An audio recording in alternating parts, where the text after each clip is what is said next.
the usual places.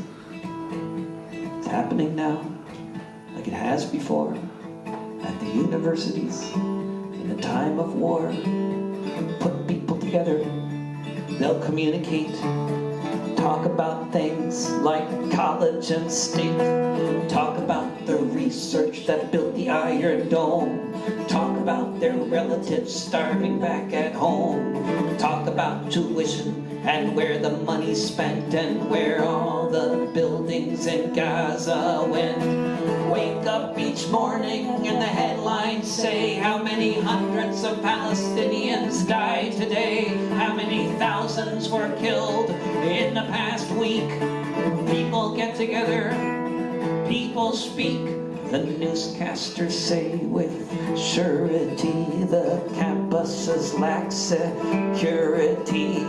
Meanwhile, across the ocean wide, Palestinian genocide. People are saying they won't leave till they win, and then the police are sent in, beaten and arrested, staff and students, and to try to silence this growing movement, they're punishing people for making it known that the direct connection can be easily shown. How the investments of this institution are funding another final solution. Where it goes is anyone's guess. After all, this is the U.S.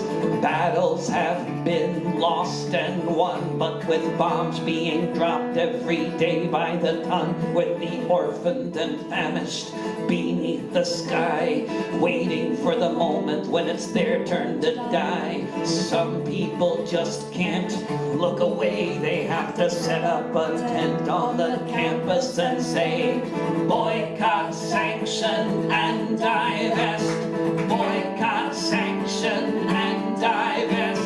Boycott, sanction, and divest. Boycott, sanction, and divest. Boycott, sanction, and divest. Boycott, sanction, and divest. Boycott, sanction, and divest. Boycott, sanction, and divest.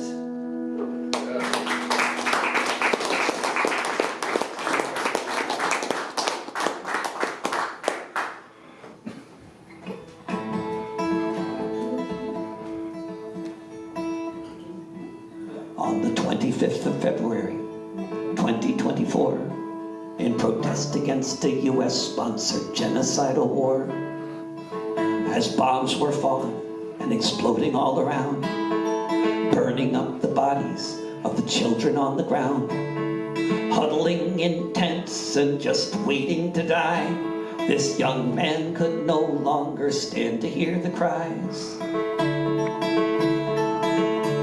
On International Drive in Washington, D.C., a young airman walked up to the Israeli embassy as mothers buried babies who had no milk within, as white phosphorus munitions burned off people's skin, as the troops were firing on those trying to find bread, as the body count was building up to 30,000 dead.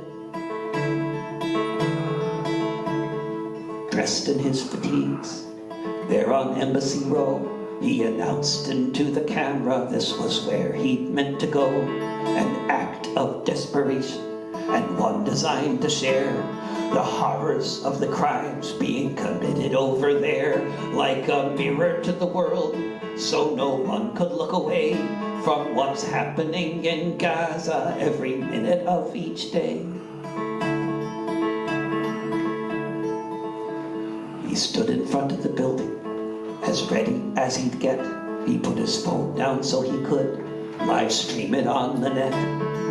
When he lit the fire, on the day he chose to die, with no way to stop the slaughter, at least he had to try. As the flames rose up, yellow, red, and blue, did he look up at the cross and wonder what would Jesus do? The Secret Service came to point a gun at Aaron's face. The airman didn't move. He just stood in place. He'd come to make a spectacle. That was understood. If he couldn't stop the war, he'd do what he could as his body burned before us in an unmistakable sign. Again and again he shouted out, "Free Palestine." On the 25th of February, 2024,